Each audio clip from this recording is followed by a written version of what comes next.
Well, tonight I'm joined now by the former Prime Minister of Israel, Naftali Bennett. Mr. Bennett, thank you very much indeed for joining me.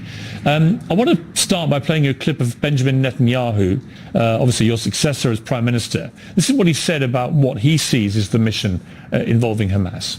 Hamas militants are doomed above the earth, underground, within Gaza, and outside of Gaza. We already eliminated thousands of terrorists, and this is but the beginning. At the same time, we're getting prepared for the ground invasion. I will not tell you how, when, and how much. Mr. Bennett, first question, I guess. Do you think he was right to say that you've eliminated thousands of terrorists? Hamas is claiming, and we have to take their figures at their word, and I'm not sure how credible they are, but they're claiming 7,000 Palestinians have died since October the 7th. But we don't know how many of those are terrorists and how many are completely innocent civilians, do we? Well, Israel and the IDF always target the Hamas terrorists. Yes, sometimes the Hamas terrorists use civilians as human shields, but I wouldn't trust Hamas's statements. As we saw just a few days ago, it was Islamic Jihad who shot a rocket at a Gazan hospital. Hamas claimed it was Israel. The whole world echoed that for about 24 hours until it turned out that it's a total lie, and it indeed was Islamic Jihad. So I wouldn't assign too much weight to their words, especially given that they're a group of rapists and murderers. So why would you trust them? No, I completely concur that you don't have to take their figures just because they say these are the figures. But what is clear is a loss of civilians, innocent people, as well as, I presume, some terrorists are being killed so far by the Israeli response with the airstrikes. It's clear also that a major ground invasion will massively increase the number of innocent people who die. And I've asked this question to a lot of guests in the last 3 weeks. I'll ask it to you. What is a proportionate response? Because people are already saying, look, 1,500 people in Israel were killed. It was barbaric. It was evil. It was an act of horrible terrorism. But if 7,000 people, or several thousand, and whatever the correct number is, have already been killed in Palestine, what is the number which becomes unpalatable even for people on the Israeli side? So it's not about proportionality to what happened. It's about preventing what will happen. What we've realized is that we have a ISIS state on our border. People who will rape, murder, dismember bodies, kill babies from point blank. So it's not about what happened, it's about the future. How do we protect and defend Israel? There's only one way: total eradication of Hamas. So when you think about proportionality, it's not about the numbers, it's about how we get them out. But I will say, Piers, that IDF is very focused on preventing unnecessary deaths. That's why we went out of our way, according to international law, and we allowed roughly 800,000 Gazans from northern Gaza to evacuate away from harm's way. So in the theater of operations, as has been already made public, is going to be primarily northern Gaza. And we're allowing ample time, giving precaution, warning, bending over backwards to reduce the amount of civilian casualties. Well, what happens to those 800,000 Gazans if all their homes are completely destroyed? What do they come back to? Do they come back? If they can't come back, where do they go? Where do they live? Look, Israel's responsibility is not to provide housing and high quality of lives to an enemy state. I don't recall America or Britain asking those questions about Japan or Germany during World War II.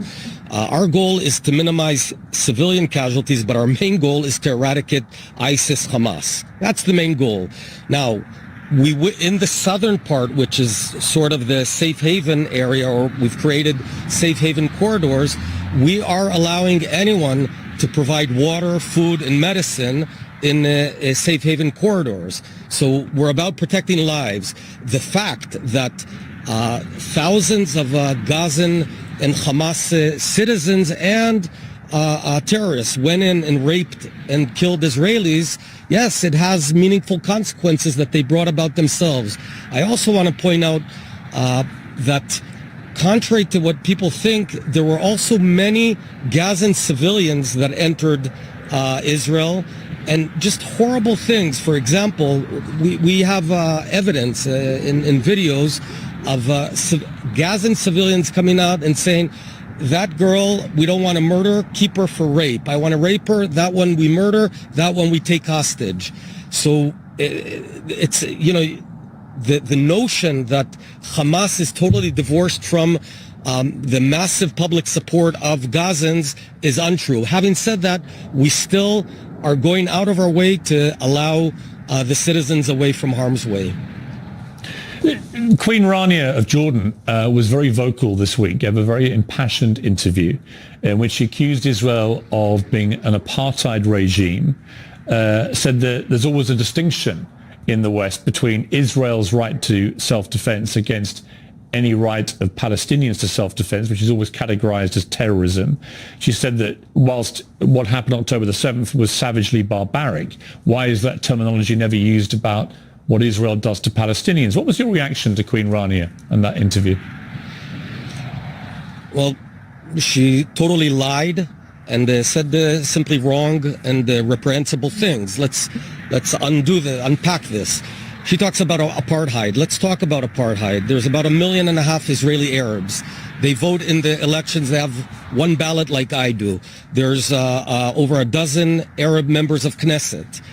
We have Arab Supreme Court judges. So we have Arabs even serving, some of them in the military.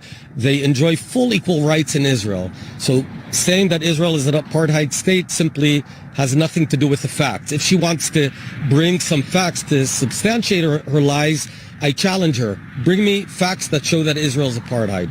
A.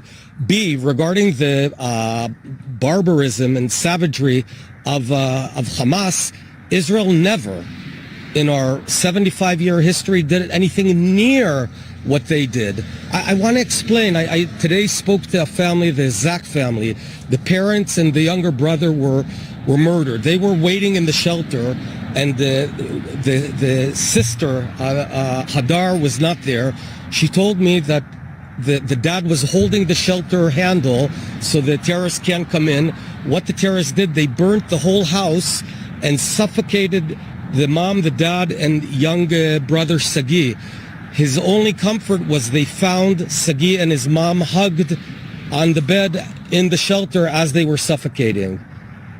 This is something that no decent person would ever do. So shame on Queen Rania, shame on her. And the fact that she can say these blatant lies is simply deplorable. Many people in Israel, 80% I think in the latest poll, believe that Benjamin Netanyahu should express some personal responsibility and apology for the catastrophic failure of security and defense on October the 7th. You have now said publicly that you feel responsible for what happened on your watch as Prime Minister, which may have contributed to the failings. Why has Benjamin Netanyahu not done the same, and should he? You'd need to ask him. I don't want to stand here and criticize Israel's prime minister. I may have profound differences and thoughts, but I have a habit where I don't criticize Israeli leaders during war, and certainly not in international press. But there's no doubt it was a catastrophic failure, and he is the guy at the top. If you had been prime minister, which you were several years ago, and this had happened on your watch, would you have resigned? I don't want to go into that because, again, it's domestic Israeli politics. I have my set of ethics and standards that I adhere to for all my life. You have to send all these questions to Prime Minister Netanyahu. We've got a war to win. Both President Biden and indeed Queen Rania and many others are saying that the only way this gets resolved is politically, with people getting around a table. I think it's pretty clear that cannot be done as long as Hamas are in charge of Gaza, and certainly it depends if there's any Hamas left at the end of this ground invasion anyway. You said in June 2013 the following. You said, I have a friend who's got shrapnel in his rear end, and he's been told it could be removed surgically, but it would leave him disabled. So he decided to live with it. There are situations where insisting on perfection can lead to more trouble than it's worth. And your quote, which became known as shrapnel in the butt, quickly became widely known as your view of the Palestinian problem. And you've always been resolutely opposed to a two-state solution. Do you think that kind of rhetoric helps? And do you not think now that the only way out of this actually is to have a two-state solution? I totally disagree. I think what people don't realize, and I think that you gave me a good opportunity now, Piers, to emphasize, we provided the Palestinians with a full-blown Palestinian state in Gaza.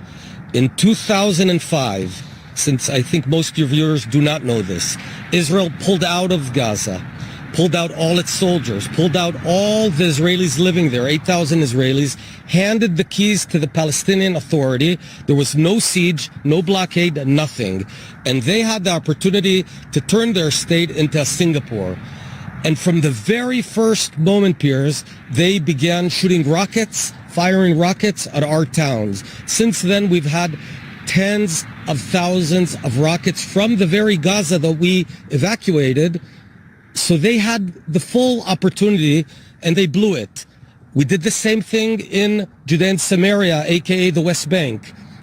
During Oslo Accords, we pulled out of all the major cities, Ramallah, Nablus, Hebron, Jenin, gave the keys to the PA, and what we got from year 2000 and on was a barrage of suicide attacks in Tel Aviv and Haifa and Jerusalem.